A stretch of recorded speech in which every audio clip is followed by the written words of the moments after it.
Hello, good morning students. मैंने इस कोविड-19 के दौर में इस ऑनलाइन प्लेटफॉर्म पर एक दृढ़ निश्चय किया है कि इस कोविड-19 के दौर में मैं आप लोगों को इस फिजिक्स की पढ़ाई से वंचित नहीं रहने दूंगा। इसी के साथ मैं आपको नेक्स्ट लेक्चर नंबर 5 लेकर आया हूं, जो कि यूनिट 5 ऑप्टिक्स के अंतर्गत पहली यूनिट है, पहला चैप्टर है किरण प्रकाश की। तो आज हम चर्चा करने वाले हैं विचलन कोण के बारे में। तो जरा ध्यान रखें आप लोग, विचलन कोण को समझने से पहले आप मेरे previous lecture number 1, number 2, number 3, number 4 जरूर देखें, राइट। तो इसी के साथ मैं स्टार्ट करता हूं। विचलन कोण, विचलन कोण ध्यान रखना, इसको डेल्टा से रिप्रेजेंट करते हैं, ठीक। तो देखो होता क्या है विचलन कोण, जरा पहले आप मैं डेफिनेशन लिखा देता हूं, उसके बाद अपन समझते हैं। आपतित किरण, आपतित किरण एवं परावर्तित किरण। अगर परावर्तन की घटना की बात कर रहे हैं तो यह डेफिनेशन होगी, आपतित किरण एवं परावर्तित किरण के बीच बनने वाला कोण, बनने वाला कोण, ठीक है ना भैया। क्या कहलाता है हमारा? विचलन कोण कहलाता है। ध्यान रखना, अगर मेरा अपवर्तन हो रहा है तो डेफिनेशन चेंज हो गई है। अपवर्तन हो रहा है तो, अपवर्तन हो रहा है तो क्या होगा? आपतित किरण, आपतित किरण एवं निर्गत किरण, निर्गत किरण के बीच बनने वाला कोण क्या कहलाता है? विचलन। दो डेफिनेशन है, अपवर्तन हो तो निर्गत किरण बोलोगे। सर ये कैसे? थोड़ा धैर्य रखें, नेक्स्ट टॉपिक में मैं पढ़ाऊंगा, समझ में आ जाएगा, ठीक है ना। अच्छा देखना, मैं राजस्थान बोर्ड के साथ साथ जो कॉम्पिटिटिव एग्जाम में जो भी क्वेश्चन आते हैं उनको भी मैं साथ में लेकर चल रहा हूं, ठीक है ना। क्योंकि हमको भी, आप जो बच्चे हैं 12th क्लास में या 12th क्लास के बाद जितने भी बच्चे हैं वो भी इस वीडियो को देख सकते हैं, ठीक है ना। नीट, जैसे हम बात करें नीट, IIT मेंस और एडवांस, एयरफोर्स, वो भी बच्चे आप देख सकते हो इस वीडियो को। बहुत इंपॉर्टेंट क्वेश्चन मैं कराने जा रहा हूं, ठीक है ना। और इसमें से काफी क्वेश्चंस आते हैं, आपको विश्वास नहीं है, आप प्रीवियस क्लास के, आप प्रीवियस एग्जामों के भी क्वेश्चन आप देख सकते हो, ठीक है ना। तो आपको इसमें से क्वेश्चन जरूर मिलेगा। तो विचलन कोण की डेफिनेशन आपको आ गई होगी समझ में। आपतित किरण और परावर्तित किरण के बीच बनने वाला कोण क्या कहलाता है? विचलन कोण। और अपवर्तन की घटना हो रही हो तो आपतित किरण और निर्गत किरण के बीच बनने वाला कोण क्या कहलाता है? विचलन कोण, राइट। अब देखो, अब हम बात करने जा रहे हैं परावर्तन की घटना में। तो जरा देखें, एक एग्जाम्पल करा रहा हूं मैं आपको। ये एक समतल दर्पण है, ठीक है ना, प्लेन मिरर। अब ये रेज मेरी आ रही है ऐसे, तिर्यक आपतित हो रही है, यहां पर टकराएगी, टकराएगी तो आपतन बिंदु, आपतन बिंदु पर अभिलंब, और समान कोण बनाते हुए परावर्तित हो जाती है। ये आई और ये भी आई। जरा आप इसको ऐसे समझें, इसको आप थीटा मान लीजिएगा, ये थीटा और ये थीटा, ये नॉर्मल ड्रॉ कर दिया। देखो सबसे पहले कमी देखे करो, तीर का चिन्ह, क्रॉस चेक जरूर करना है आप लोगों को। तीर का चिन्ह लग रहा है कि नहीं लग रहा? बिल्कुल लग रहा है। तो राइट है डायग्राम। अब पूछ रहा है वो कि विचलन कोण डेल्टा ज्ञात करें, डेविएशन एंगल ज्ञात करें। किस प्रकार से करेंगे? मैंने अब जरा डेफिनेशन को देखो और सबसे पहले ये डिसाइड करो कि परावर्तन हो रहा है कि अपवर्तन हो रहा है। क्या हो रहा है? परावर्तन। परावर्तन हो रहा है घटना में। तो परावर्तन हो रहा है तो ध्यान रखो कौन सी डेफिनेशन पकड़नी है, ऊपर वाली। ये परावर्तन के लिए परावर्तन, और ये डेफिनेशन अपवर्तन। तो ये आपतित किरण और परावर्तित किरण के बीच आपतित किरण को कैसे बनाना है, आपतित किरण को आगे बढ़ाओ। ये पूरी आपतित किरण होगी मेरी इस डायरेक्शन में, बढ़ाते जाओ बढ़ाते जाओ, ठीक। निर्गत किरण देखो, ये निर्गत किरण है, निर्गत किरण। अब ध्यान रखें, आपतित किरण और निर्गत किरण ये कौन सी है, परावर्तित किरण। सॉरी, कौन सी किरण है हमारी, परावर्तित किरण, क्यों, परावर्तन की घटना है। इसके बीच बनने वाला कोण, ये विचलन कोण कहलाएगा डेल्टा, राइट। अब कैसे निकालें, ध्यान रखो ये ज्ञात करना है मुझे। तो आपतित किरण तो ये पूरी है ना, तो इस एंगल को देखो जरा, इसको देखो आप, ये पूरा एंगल कितने डिग्री का, 180 का। तो क्या होगा डेल्टा का मान 180 माइनस 2 थीटा। समझ में आया, कोई डाउट वाली बात नहीं है, क्लियर, पक्का।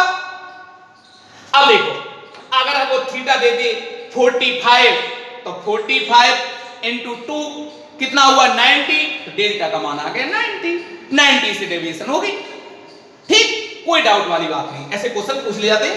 अगला नेक्स्ट एग्जांपल, ध्यान से समझना। तो नेक्स्ट एग्जांपल क्या होगा भैया, अगर किसी एंगल पर दो प्लेन मिरर समतल दर्पण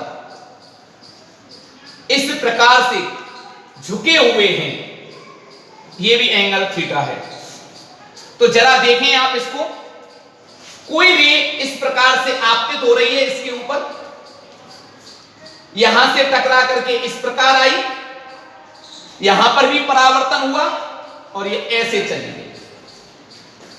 इसका दूसरा नाम दे सकते हो आप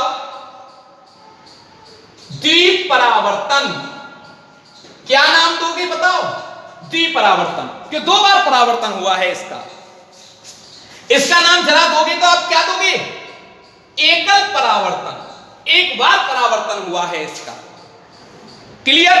आप देखो जरा, पहले आपको यह डिसाइड करना है कि अपवर्तन हो रहा है कि परावर्तन हो रहा है, बताओ क्या हो रहा है, परावर्तन। परावर्तन हो रहा है तो कौन सी डेफिनेशन काम में लोगे, ऊपर वाली कि नीचे वाली, ऊपर वाली। ऊपर वाली में देखें जरा, आपतित किरण और परावर्तित किरण के बीच बनने वाला कोण। तो आपतित किरण देखो भैया ये वाली हुई, परावर्तित किरण भैया ये वाली हुई, तो हमारा कौन सा एंगल हुआ बेटा, ये वाला, ये विचलन कोण होगा मेरा। अब क्वेश्चन आपका बनता है सर इसको कैसे निकाला जाए, तो देखो भैया डेल्टा बराबर इस अगर दर्पण थीटा डिग्री के कोण पर झुके हुए हो तो उसका फॉर्मूला होता है 360 माइनस 2 थीटा, राइट भैया। अगर ये 30 डिग्री दे रखा हो तो 60 घटा देंगे, 30 इंटू 2 60, 360 माइनस 60 कितना आया 300, तो आप निकाल सकते हो, राइट। कोई डाउट नहीं होना चाहिए, क्लियर, समझ में आ गया बेटा। अब बात आती है सर अपवर्तन के लिए, बेटा अभी हम अपवर्तन पढ़ा ही नहीं है, तो अपवर्तन वाले डेरिवेशन में मैं आपको विचलन कोण निकालना वही बताऊंगा जब मैं अपवर्तन पढ़ाऊंगा। तो परावर्तन की घटना में आपको विचलन कोण निकालना सिखा दिया, राइट, कोई डाउट नहीं है, ये नोट करें आप लोग। हाँ देखिए बहुत शानदार टॉपिक और कॉम्पिटिटिव एग्जाम का ही ये टॉपिक है, ये आरबीएससी में नहीं है। कॉम्पिटिटिव जैसे नीट का शानदार क्वेश्चन काफी बार पूछा गया है, आईआईटी मेंस में काफी बार पूछा गया है, शिक्षक परीक्षा में काफी बार पूछा गया है, रीट में काफी बार क्वेश्चन, और एयरफोर्स, ये ध्यान रखें आप लोग। बहुत शानदार न्यूमेरिकल्स है और आप बच्चों को तो सभी को इन्हीं एग्जामों से होकर तो गुजरना पड़ेगा, ठीक है ना। तो अपन क्यों ना पढ़ लें, क्यों देरी करें इसको पढ़ने में, जरा ध्यान रखें। क्वेश्चन समझे। दो झुके हुए समतल दर्पण से बना प्रतिबिंब, कितने प्रतिबिंब बनेंगे, तो ध्यान दें जरा। देखो बेटा, ये दो सिंपल या प्लेन मिरर हैं और कितने डिग्री पर झुके हुए हैं, थीटा डिग्री के कोण पर। अब कोई यूं कह दे कि बताओ, देखो यहां पर ये ऑब्जेक्ट रखा है, कोई वस्तु रखी है यहां, तो कितने प्रतिबिंब दिखाई देंगे हमारे लिए। दो थीटा कोण पर झुके हुए हैं, ऑब्जेक्ट मींस वस्तु, इमेज मींस क्या होता है, प्रतिबिंब, ठीक है ना। और समतल दर्पण में पढ़ा चुका हूं, ऐसा दर्पण मैंने आपको प्रैक्टिकली दिखा भी दिया था, परावर्तक पृष्ठ समतल हो, समतल दर्पण कहलाता है, राइट। जरा देखें आप, प्यारा सा कॉन्सेप्ट है, उसको जरा ध्यान रखें। पहले मैं कॉन्सेप्ट समझा देता हूं, उसके बाद में कुछ आपको इसके ऊपर एग्जांपल्स करा दूंगा, राइट। अगर बेटा इसका सीधा सा एक तरीका है, यदि आप इसके लिए क्या करोगे, जब दो दर्पण होते हैं तो एंगल लिया जाता है 360 डिग्री का और अपॉन आप कर दोगे थीटा, थीटा का भाग दे दोगे आप इसमें, और थीटा का भाग देने पर यदि जो आंसर प्राप्त होता है n, जो संख्या मुझे प्राप्त होती है n, यदि वो सम संख्या में प्राप्त हो, किसमें, समपूर्णांक में प्राप्त हो, तो ध्यान रखना भैया, उस कंडीशन में जो आंसर होगा मेरा, जो आंसर आएगा वो आने वाला है बेटा 360 अपॉन थीटा माइनस ए बराबर dot dot dot answer. Clear? बताओ क्या बोला, एक बार और रिपीट कर देता हूं। दोनों प्लेन मिरर थीटा एंगल पर रखे हैं, उसके बीच में कोई ऑब्जेक्ट रखा है, कोई वस्तु रखी है, या मैं खड़ा हूं, तो ऐसी कंडीशन में उसमें कितनी इमेज बनेंगी, कितने प्रतिबिंब बनेंगे, वो मुझे देखना है। उसके लिए मैं क्या करूंगा, 360 में थीटा का भाग दिया, n आ गया। अगर ये सम पूर्णांक प्राप्त होता है, सम संख्या में प्राप्त होता है, तो मेरा आंसर क्या आएगा, उस आंसर में से जो n है उसमें से मुझे 1 घटा देना है, मुझे आंसर मिल जाएगा, राइट। बहुत अच्छी। नंबर सेकंड, यदि if 360 upon theta equal to n, अब यहां पर क्या होता है भैया, ध्यान रखना, यदि ये मुझे विषम संख्या में प्राप्त होता है, कौन से पूर्णांक में, विषम पूर्णांक में प्राप्त होता है, तो अब क्या होगा, विषम, इसमें दो केसेज उत्पन्न होते हैं, दो केस बनते हैं इसमें, ध्यान रखें। नंबर 1 और नंबर 2, एक तो क्या है, विषम पूर्णांक में है, तो आप क्या करोगे, जरा ध्यान रखें। देखो विषम पूर्णांक में हो तो क्या होगा, 1 और 2 केस बता दिए, 2 में इसमें क्या है, देखो ये मिरर है दो, अगर मेरा ऑब्जेक्ट बिल्कुल बीचों बीच रखा हुआ है, ध्यान दें ये वस्तु है, इसका मींस ये भी एंगल मेरा थीटा और ये भी एंगल मेरा थीटा, मतलब सममित रूप से रखी है, बिल्कुल बीचों बीच रखी है, तो क्या होगा, सममित, तो इसका एंगल वही होगा बेटा 360 बटे थीटा, क्या आया n, और जब n आ रहा है इस कंडीशन में आंसर होगा, दोबारा से देखें, थीटा -1, ये डॉट डॉट डॉट आंसर। ये ध्यान रखना, मतलब n में से एक मुझे दोबारा से घटाना पड़ेगा, ये आंसर हो गया। आपको और ट्रिक बता देता हूं अब लर्न रखने की। सम्मित सम, बोलो दो बार, सम्मित सम, सम सम्मित, राइट। जैसे देखो यहां पे सम में जो केस मैंने अप्लाई किया था वो सेम सम्मित में होगा, ठीक है ना। अच्छा, अब दूसरा है, अगर मुझे विषम में प्राप्त होता है, दूसरा केस देखें, विषम में मतलब सम्मित नहीं है। सर कैसे, जरा देखें। अब मैंने ये ऑब्जेक्ट यहां रख दिया, वस्तु यहां रख दी, तो इसको जरा देखें आप। ये एंगल मेरा अल्फा और ये एंगल मेरा क्या हुआ, बीटा। क्या ये दोनों सम्मित हैं? नहीं है। क्या है? असम्मित। दोनों कोण समान नहीं है। यहां पे दोनों कोण समान थे, और जब समान नहीं हो तो डायरेक्ट फॉर्मूला लगेगा 360/θ बराबर आंसर। क्लियर, कोई डाउट नहीं। एक बात और ध्यान रखना, कुछ ना कहा जाए, कुछ ना कहा जाए, कुछ ना कहा जाए, कुछ ना कहा जाए टू बा, तो क्या होगा? ध्यान रखना, हमेशा हमेशा ऐसी कंडीशन को मैं क्या मानूंगा? सम्मित मानी जाएगी बेटा। क्या मानी जाएगी? सम्मित।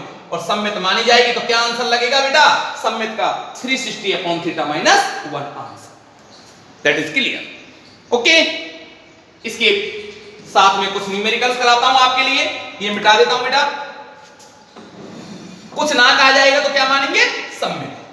तो एग्जाम्पल नंबर 1, अब मैं कह रहा हूं कि दोनों मिरर मेरे समांतर रखे हुए हैं। ये पहला मिरर,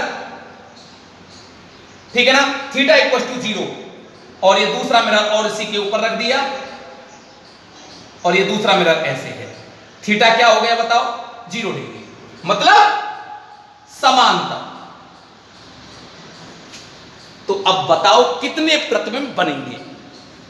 तो जब 0 हो तो क्या होगा? हमारे पास तो एक ही फॉर्मूला है भैया, 360/n, ठीक है ना।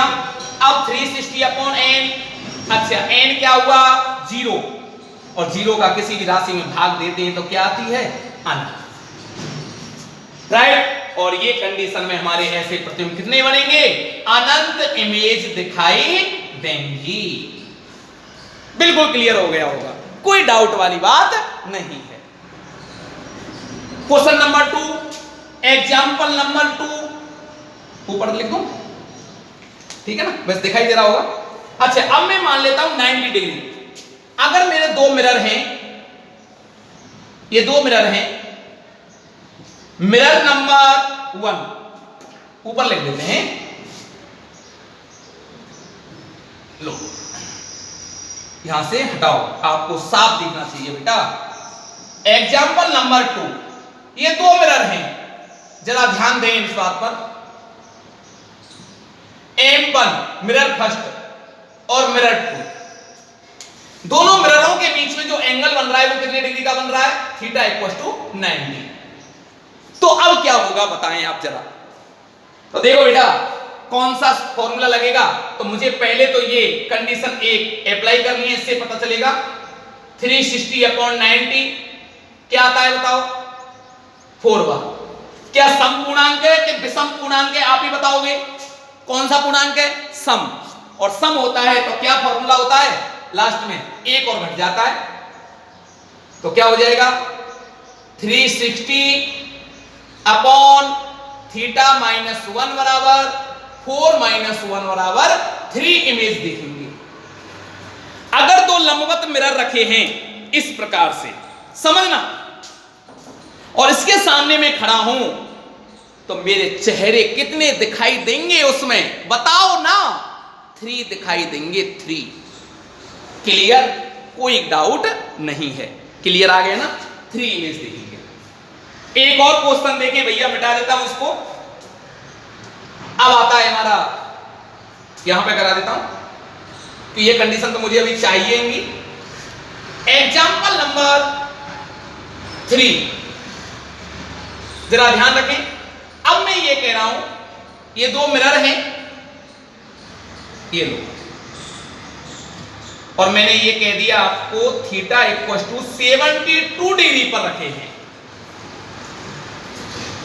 कहीं यहां इमेज है, वस्तु है, ऑब्जेक्ट कहीं रखा है, लेकिन ध्यान रखना मैंने बोल तो दिया ऑब्जेक्ट रखा है, ये ऑब्जेक्ट है, वस्तु रखी है, और कुछ नहीं कह रहा मैं। और जब कुछ नहीं कहूं तो कौन सी कंडीशन मानी जाएगी? सम्मित मानी जाएगी, और सम्मित मानी जाएगी तो हमारा फॉर्मूला हो गया 360/72। कितना आया? 5। अब 5 आ गया, लेकिन सम्मित है, और सम्मित की कंडीशन में क्या करना पड़ेगा? एक और माइनस करना पड़ेगा मुझे। सम्मित की कंडीशन है ये। विषम पूर्णांक आया, विषम राशि है, 5 है, विषम पूर्णांक, और विषम में दो कंडीशन होती हैं, एक सम्मित और एक असम्मित। सम्मित में ये कंडीशन -1, राइट? तो क्या हो गया बेटा? 5 - 1 बराबर 4 इमेज दिखेंगी। जब इसमें मैं देख रहा हूंगा तो मैं भैया कितने दिखाई दे रहे होंगे? 4 दिखाई दे रहे होंगे। क्लियर? कोई डाउट नहीं, कर सकते हो। कंपटीशन एग्जाम में आते ही तुरंत आप आंसर टिक करोगे, राइट? ठीक है ना? ये नोट करें आप जरा।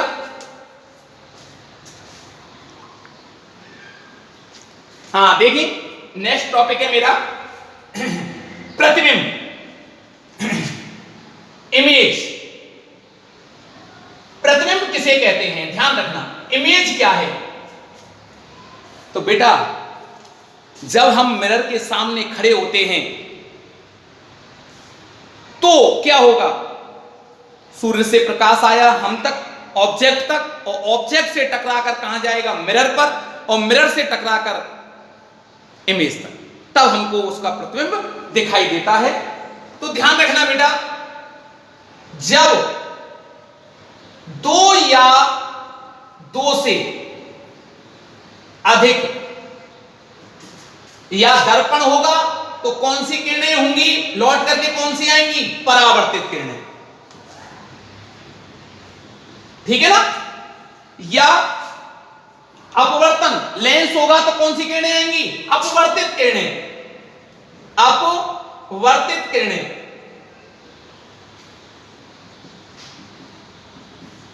ध्यान सुन लो, बहुत शानदार डेफिनेशन है। जब 2 या 2 से अधिक परावर्तित या अपवर्तित किरणें जिस बिंदु पर मिलती हैं, जिस बिंदु पर मिलती हैं या मिलती हुई प्रतीत होती हैं, वहां पर हमारा क्या बनता है? प्रतिबिंब बनता है। या तो वो मिलेंगी या मिलती हुई प्रतीत होंगी, राइट? वो कैसे सर? वो अभी हम समझाने वाले हैं। ऐसी कंडीशन में जब मिलती हैं तो प्रतिबिंब अलग बनता है, और प्रतीत होती हैं तो प्रतिबिंब अलग बनता है। तो इन्हीं के आधार पर प्रतिबिंब हमारे 2 प्रकार के होते हैं बेटा। एक तो रियल इमेज, वास्तविक प्रतिबिंब, और नंबर 2 वर्चुअल, आभासी प्रतिबिंब। आभासी प्रतिबिंब। तो जरा आप वास्तविक प्रतिबिंब को देखें। इसकी डेफिनेशन होगी, जब 2 या 2 से अधिक परावर्तित या अपवर्तित किरणें जिस बिंदु पर मिलती हैं तो वास्तविक प्रतिबिंब बनेगा, और मिलती हुई प्रतीत होती हैं तो आभासी प्रतिबिंब बनेगा। तो इनकी डेफिनेशन में लिख देता हूं, जरा देखें आप लोग। हाँ देखें डेफिनेशन, वास्तविक प्रतिबिंब मिलती हैं जब 2 या 2 से अधिक परावर्तित किरणें, अपवर्तित किरणें। और साफ कर दूं, परावर्तन किससे होता है? दर्पण से। और अपवर्तन किससे होता है बेटा? लेंस से। ठीक है ना?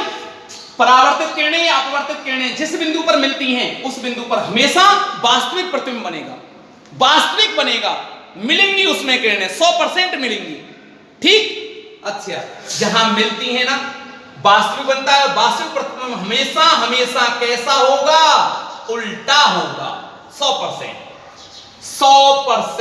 उल्टा होगा। और आभासी में क्या होंगी बेटा? मिलती हुई प्रतीत होती हैं, मिलती नहीं है, प्रतीत होती हैं, और प्रतीत होंगी ना तो हमेशा हमेशा कैसा बनेगा बेटा? सीधा बनेगा। ठीक, तो ये चीज आज हम आज के लेक्चर नंबर 5 में सीख चुके हैं। ठीक है, दर्पण कितने भी कोण पर झुका हो उससे कितनी इमेज बनेंगी ऑब्जेक्ट की, विचलन कोण और प्रतिबिंब कितने प्रकार के होते हैं। अब हम समतल दर्पण और गोलीय दर्पणों के बारे में कल लेक्चर नंबर 6 में सीखेंगे। राइट, आज के लिए इतना ही, धन्यवाद।